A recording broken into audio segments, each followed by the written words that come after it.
দুর্গোৎসব 2024 উদযাপন উপলক্ষে আজকে এই মত বিনিময় সভার সম্মানিত সভাপতি, আমার আপনার সকালে শ্রদ্ধাভাজন ব্যক্তি, আমার পারিবারিক এবং রাজনৈতিক অভিভাবক, যিনি 1984 থেকে 2011 পর্যন্ত 5 বার 27 বছর চেয়ারম্যানের দায়িত্ব পালন করেছেন, আমাদের সকলে প্রিয় ব্যক্তি জনাব মোহাম্মদ হুমায়ুন কবির। উপস্থিত আছেন এই আমার নির্বাচনী এলাকা বিএনপি অঙ্গ সংগঠনের বিভিন্ন পর্যায়ের নেতৃবৃন্দ, উপস্থিত সুধীমণ্ডলী এবং আজকে যাদের জন্য এই অনুষ্ঠান, এই আয়োজন, সে হিন্দু সম্প্রদায় ভাই ও বোনেরা, আসসালামু আলাইকুম, আপনাদের জন্য নমস্কার। আমি প্রথমেই শ্রদ্ধা ভরে স্মরণ করতে চাই যে কথা হুমায়ুন ভাই বলেছেন যে আমার মরহুম পিতা দেওয়ান মোহাম্মদ ইদ্রিস সাহেবের সাথে এই মস্তান দেওয়ান মজিদ ফুকে এদের সাথে অত্যন্ত সুসম্পর্ক ছিল, যারা নিয়মিত আমাদের বাসায় যেতেন, এবং আরেকজন হিন্দু অখণ্ড সাহা, যার সাথে অনেক সুসম্পর্ক ছিল, আব্বা আসলে এখানে তাদের বাসায় যেতেন, যারা আজকে এই দুনিয়াতে নাই। এই প্রতিষ্ঠানের সাথে এই পরিবারে একটা স্মৃতি আছে যে আমার যে বড় বোন যিনি মারা গেছেন, তিনি এখানে অনেক দিন চাকরি করেছেন এবং আমারও দুই একবার এখানে আসার সুযোগ হয়েছে। অতএব সেই ঐতিহ্যবাহী এলাকায় অনেক বছর পরে এসে আমিও কিছুটা আবেগে আপ্লুত। আজকে আমরা এসেছি হিন্দু সম্প্রদায়ে আসন্ন দুর্গোৎসব, যেটি ষষ্ঠমী শুরু হবে 9 অক্টোবর, এবং এই যে 4-5 দিন আপনারা অনুষ্ঠানটা করেন, এটাকে কিন্তু দুর্গা উৎসব বলা হয়। এই কারণে এটা আপনাদের শুধু পূজা এটা বললে হবে না, আপনারা যত লোক এটা দেখতে আসেন, এটার সাথে জড়িত থাকেন, তার থেকে অনেক বেশি বাইরের লোক, বাইরের সম্প্রদায় মুসলমানরা, তাদের উৎসাহ কিন্তু কম না। এবং আমরা যখন আগে সংসদ সদস্য ছিলাম কি ছিলাম না, আমরাও কিন্তু অনেক পূজা মণ্ডপে গিয়েছি, দেখতাম কি হয় না হয়, এক এক দিন এক এক রকম ব্যাপার, তো হয়তো এখনও আমি সব কিছু ওইভাবে জানি না, কিন্তু দেখতাম, আসতাম। তো সেই অনুষ্ঠান যেটা সবচেয়ে বড়, আমাদের যেরকম দুটো ঈদ আছে, মুসলমানদের সবচেয়ে বড়, খ্রিস্টানদের বড়দিন 25শে ডিসেম্বর, তো আপনাদের কিন্তু সবচেয়ে বড় উৎসব কিন্তু সেটা। এটা নিয়ে অনেক কিছু বাজারে গুজব আছে, এবং কিছু হইলে দোষটা কিন্তু আমরা যারা এই একটা দলের সাথে আছি, বিএনপির সাথে, আমাদের ঘাড়ে কিন্তু দোষটা চাপায় দেওয়া হয়। আমাদের দল ক্ষমতায় থাকলে, এমপি থাকলে তো আছে, না থাকলে কয় যে এটা বিএনপি করছে, বিএনপি নেতা কর্মীদের কাছে। তো সেই জন্য আমি আগে ভাগে এসেছি যে কিছু কথা আপনাদের উদ্দেশ্যে বলা দরকার, যে আপনাদের দায়িত্ব কী আর আমাদের দায়িত্ব কী। প্রশাসনকে আমরা সেই কাজটা করার জন্য বলবো, যাতে আপনার নির্বিঘ্নে, আনন্দ চিত্তে, সাহসিকতার সাথে আপনারা এই উৎসবটা করতে পারেন।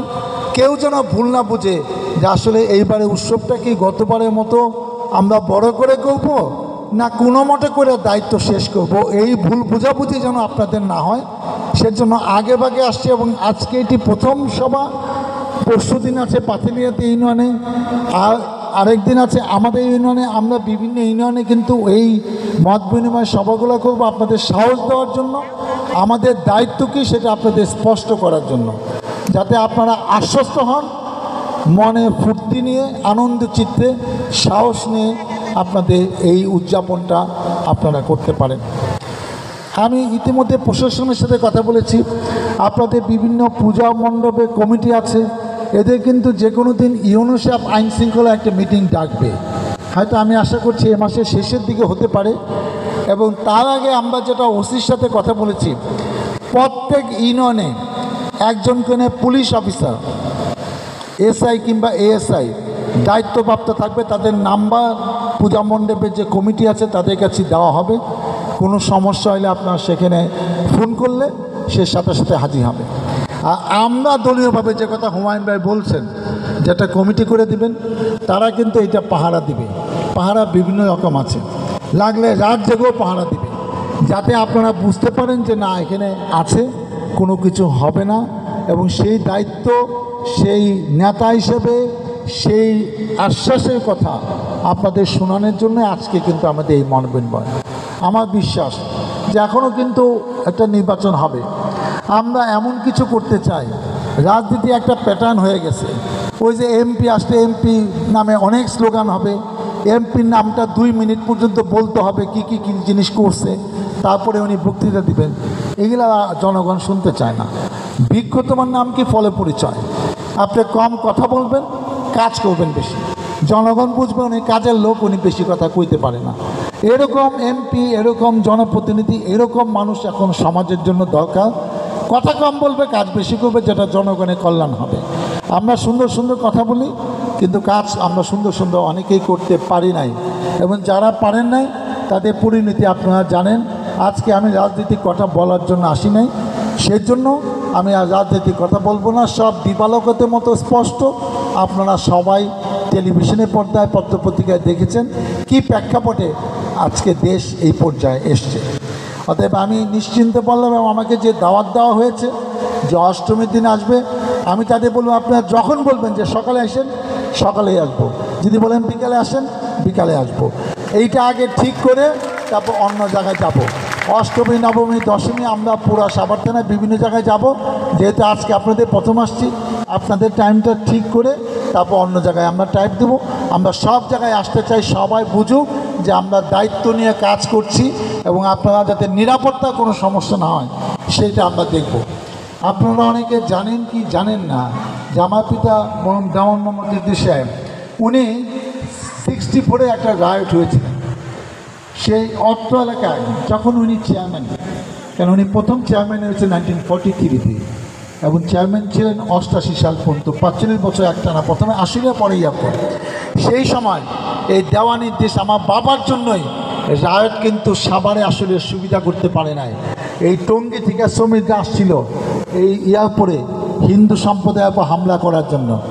আমার বাবা ডকুমেন্টেড প্রমাণ আছে, রিভলভার বাই করে গুলি করছিল, বন্দুক দিয়ে গুলি করছিল, তারা ওইদিকে আসতে পারে নাই। তারপর দিন হাজার হাজার শ্রমিক আবার আসার চেষ্টা করছিল। আব্বাও সবাই এলাকাবাসী নিয়ে যার যা বন্দুক আছে সব নিয়ে প্রস্তুত ছিল যে গুলি হবে। আমি মুসলমান হিন্দু চিনি না, যে আসবে তার এখানে লাশ পড়ে থাকবে, এখানে কাউকে ঢুকতে হবে না। এবং পুরো এলাকা হিন্দুরা আমাদের বাড়িতে এবং মাঠে তারা ছিল 2-1 দিন, এবং সেই ঘটনা আপনারা জানেন না। আমি এই আওয়ামী লীগের সময় তো অনেক কিছু করতে পারি নাই, 3 বার জেল খাটছি, এখনও 53 মামলাটার আসামি। মাঝে মাঝে কোর্টে যাইতে হয়, অনেক দিন পলায় ছিলাম, যে পলায় কী করবো, বইটই লিখছি, বাবার ছায়ায় বেড়ে ওঠা, আব্বার জীবনী আমি একটা লিখছি, আমার জীবনী, জেলের কাহিনী, অনেক কিছু লেখা আছে, ভ্রমণ কাহিনী। এটা বললাম না, আজকে এগুলো বলার জন্য আসিনি। তো আমি এরপরে যখন পূজা মণ্ডপে আসবো, প্রত্যেক পূজা মণ্ডপকে আমি ওই বইটা দিয়ে যাবো। ওখানে 64-এর রায়টে কী কী হয়েছে, কেমনি এটা বন্ধ হয়েছে, পুরো বৃত্তান্ত লেখা আছে। এখন আপনি বলেন যে আমার জন্ম 61 সালে, আপনি এটা লিখলেন কেন? হ্যাঁ, মানুষের কাছে শুনে শুনে লিখেছি। এই ইতিহাস, অনেক ইতিহাস আছে যে বিভিন্ন মানুষের কাছে শুনে শুনে সত্য ইতিহাস লেখা যায়। যখন 10 জন বয়ান দেয়, যারা বেঁচে আছে, তারা যখন সামনে থেকে দেখেছে কি কাহিনী, তখন সেই কাহিনী সত্য বলেই ধরতে হবে, এটা ইতিহাসের অংশ। আমি এই এলাকায় এই 5টা পূজা মণ্ডপ আছে, আমি যখন ভিজিট করব, সেই আমার বাবা বইটা আপনাদের হাতে আমি দিয়ে যাব। আরও কয়েকটা প্রাসঙ্গিক কথা আমি বলতে চাই, এটা বলা দরকার। আজকে একটা বিশেষ কারণে একটি সরকারের পতন হয়েছে, আজকে আবার নির্বাচন হবে, সেটা 6 মাস পরে হোক, 1 বছর পরে হোক, 1.5 বছর পরে হোক, সমস্যা নাই। জনগণের যেটা মৌলিক চাহিদা, যে আমরা এমন কিছু দেখতে চাই যে আগে একজনকে আমরা কেউ বলতে পারেন, কিংবা কারো অভিযোগও করছেন যে ভাই আগে একজনের চাঁদা দিতাম, এখনও তো আমাদের কাছে চাঁদা চাওয়া পায়তারা করতেছে, এখন আমরা যাবো কই? এইটা কিন্তু এখন আর হবে না, আমি বলে গেলাম, একদম দায়িত্ব নিয়ে বলে গেলাম। আপনারা আমাকে জানাবেন, অনেকে বলতে পারবেন না, কারণ বলতে গেলে মনে করবে যে আমি কারে বলবো, তাদের লোকজনিত। এই দলে কোনো চাঁদাবাজের স্থান হবে না। আমরা খুব হিসাব করে সামনে পথ দিব, কারা কি ইলেকশন করবে সেগুলো ঠিক করব। আগে দেখবো যে 1-1.5 বছর তারা জনগণের সাথে কেমন ব্যবহার করে, সেইটা দেখেই আমরা চিন্তা করব অনেকে অনেক কথা কইছে যে ভাই অনেকে তো চেয়ারম্যানই করতেছে, 1 জন 2 জন 3 জন 4 জন 5 জন। আমি জানি আগে এমপি ইলেকশন হবে, এমপি ইলেকশনটা হোক, একটা দল ক্ষমতায় আসুক, তারপর কে 1-1.5 বছর কেমন কার মানে কর্ম কে কী করছে এইটা বুঝায় জনগণ কার পক্ষে, দল কাকে চায়, সব কিছু মিলে যে যোগ্য যাকে এই এলাকা মানুষের জন্য দিলে ভালো হবে তাকে আমরা চেয়ারম্যান ক্যান্ডিডেট দেবো। এখান থেকে ফালাফালি লাফালাফি দৌড়াদৌড়ি করেন না, সময় মতো যোগ্য লোকই পাবেন। আগে জনগণ যেন কষ্ট না পায় সেইটাও ব্যাপারে আপনারা তৎপর হন, জনগণকে কষ্ট আর দিয়েন না। অনেকে টেলিফোনে হুমকি দিতে পারে, বিশেষ করে হিন্দু সম্প্রদায়কে, অনেকে সামনাসামনি হুমকি দিতে পারে, অনেকের মাথায় অনেক চিন্তা আছে, আগে কি হয়েছে সেটা পরে দেখব। নতুন করে যদি কোনো হিন্দুদের জমি দখল হয়, আমি ডাক্তার সালাউদ্দিন এসে সেই জমি উদ্ধার করে দিয়ে যাবো, আমি বলে গেলাম। তোমার কাগজপত্র আছে সেটা আমি দেখব। নতুন করে এখন বিএনপি চলে আসছে, বিএনপি তো ইলেকশন করে জিতে আসতে হবে জনগণের ভোটে। এখনই তুমি হিন্দুদের জমি লয়ে যাবা আর কইবা হিন্দুরা আওয়ামী লীগে ভোট দেয়, ওইটা ওদের জমি নিলে কিছু হবে না, সেই দিন শেষ। এখন হিন্দু মুসলমান খ্রিস্টান ভাই ভাই, এখন এইসা কেউ জমি দখল এইটা এই এলাকায় হবে না। আমি হুমায়ুন ভাইকে সাক্ষী রেখে তার উপস্থিতিতে ঘোষণা করলাম, আমি আর হুমায়ুন ভাই থাকলে আর মানুষ লাগবে না, আমরা দুজনই যথেষ্ট। কোন জমি এখানে হবে আমাদের জানেন, বলে দিলাম। আর সুবিধার জন্য হিন্দু ভাই বোনদের মনে রাখার জন্য আমার নাম্বারটা আপনারা মনে রাখেন। আমার একটা নাম্বার আমি বলে দিয়ে যাচ্ছি, 017-6টা-6-0-8, 017-22222208। এই নাম্বারে আপনারা ফোন দিন, যে কোনো ফোন আমি ধরি। অতএব আপনি আমাকে বলবেন, আমি দেওয়া নির্দিষ্টের ছেলে ডাক্তার সালাউদ্দিন বলে গেলাম, আপনার নাম গোপন থাকবে, কিন্তু আপনার ব্যবস্থা, আপনার বিচার, আপনার কথা শুনে কাজটা হবে। ইচ্ছা করলে পরীক্ষা করে দেখেন আপনার কাজটা হয় কিনা। আর একটা কথা বলতে চাই যে মাদক ব্যবসার সাথে যারা অনেকে জড়িত ছিল এগুলা বন্ধ করেন। এই ব্যবসা করে এখন কেউ এই এলাকায় কিছু করতে চাইলে আমরা সেই সুযোগ কিন্তু কখনোই দেব না, সেটা শেষ। আমরা শান্তির বাংলাদেশ, শান্তি আশুলিয়া, শান্তির রস্তম্ভ আমরা দেখতে চাই, শান্তির পাড়াগা। আগের মতো রাজনীতি আর হবে না। মানুষ যেন শান্তি পায়, মানুষ যেন আস্থা পায় যে না, এটা নতুন একটা রাজনীতি শুরু হয়েছে, নতুন একজন নেতা আছে, যে নেতার উপর আমাদের বিশ্বাস আছে, যে নেতা মুখে যেটা বলে সেটা করে। একটু সময় লাগবে, অপেক্ষা করেন। কারণ আমরা তো 15-16 বছর থাকে নাই। আগে হয়তো আমাকে যারা চিনেন নাই, সে আগে ডাক্তার সালাউদ্দিন, এখন ডাক্তার সালাউদ্দিনের মধ্যে একটু পার্থক্য আছে, সেটা যত দিন যাবে আপনারা সেটা থাকবেন। হুমায়ুন ভাই একটা আমার এই বিপদের কথা কয়ে গেছে, তো হুমায়ুন ভাই তো আমি একা পেলে জিজ্ঞেস করুন, এই যে বীজের কথা কইলেন, এই বীজ আমি এখন করে তুমি কেমন? আমি তো একবার হইতে পারলে দল ক্ষমতা আইলে সে বীজের কথা। এখন এই লোকজনে যে মাথা খারাপ করলেন, আবার ইলেকশনের আগে ভোট চাইতে এলে কবি যে আমাকে ব্রিজ কই এ কথা করলে তো হবে না। ইলেকশনের পরে করে 5টা বছর সময় কম না। অনেকে অনেক কথা বলে গেছে, করতে পারেন নাই, কেন করতে পারেন জানি না, কিন্তু এটা যেহেতু আপনাদের একমাত্র শেষ দাবি আর অন্য কোনো খুব একটা বড় দাবি নাই, আমিও এটা নিয়ত করে গেলাম যে আমি যদি কখনো দায়িত্ব পাই, আপনাদের জনপ্রতিনিধি, আপনাদের ভোটে হইতে পারি, সবার আগে সব কাজ ফলে এইটি পিস করে দেবো যেমনি পারি, এটাও কথা কইলাম। পরিশেষে আমি আপনাদের দোয়া চাই, আশীর্বাদ চাই। অনেক দিন পরে এলাকায় আসছি, এখন আর পুলিশেও ভয় নাই, উকি দিয়া কেউ দেখি না যে পুলিশ আইলো কি আইলো না। আগে পুলিশ অন্যদের সালাম দিত, এখন মাঝে মাঝে আমাকেও সালাম টালাম দেয়, হয়তো মন খারাপ করে দেয়, হাসে না, মন খারাপ করে সালাম দেয়, কিন্তু সালাম টালাম দিতেছে। কারণ কেন দেয় সেটাও বুঝি না, এদের কাছ থেকে করো। কিন্তু আমরা চাই যে যারা অপকর্ম করছেন, এবং আর একটা কথা স্পষ্ট ভাষায় বলি, অনেকে আছে অপকর্ম করে এখন মনে করছেন বিএনপির সাথে মিশে গিয়ে হালাল হয়ে যাবেন, বিএনপির নেতার লোকদের পিছিয়ে ঘুরবেন, ঘুরে অনেক ব্যবসা বাণিজ্য করবেন, এটা করবেন। যারা অনেক কিছু করছেন একটু সবুর করেন, আস্তে ধীরে আসেন, আইসা আমগো বিপদে ফেলেন না।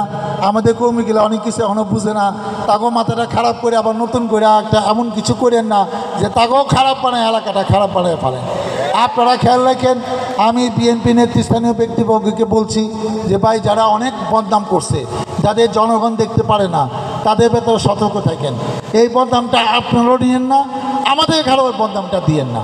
আমাদের ভোটে পাস করতে হবে, এমন ভোট হবে যে ভোট বাংলাদেশে হয় নাই।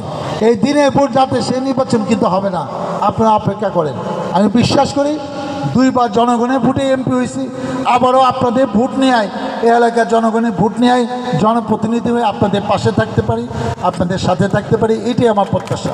মহান আল্লাহ তাআলা আর সৃষ্টিকর্তা যেন আমাকে সুযোগ দেয়। আপনাদের জন্য যেসব সমস্যা আছে, এই দুর্গাপূজা থেকে আমাদের কাজ শুরু হলো।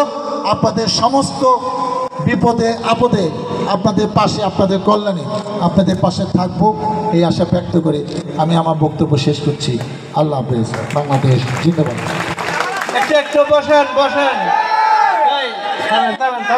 ভুলাই গেছি তো, আমি আর আমার মামু ইলেকশন করছিলাম না, চেয়ারম্যান ইলেকশন হায়দর মামার আমি করছিলাম নাকি। আমি মনে করি এই এলাকার হিন্দু যারা, এরা তো হায়দরের ভোট দেয় নাই না, দিছিল 120 ভোট দিছিল এই রস্তমুর সেন্টার।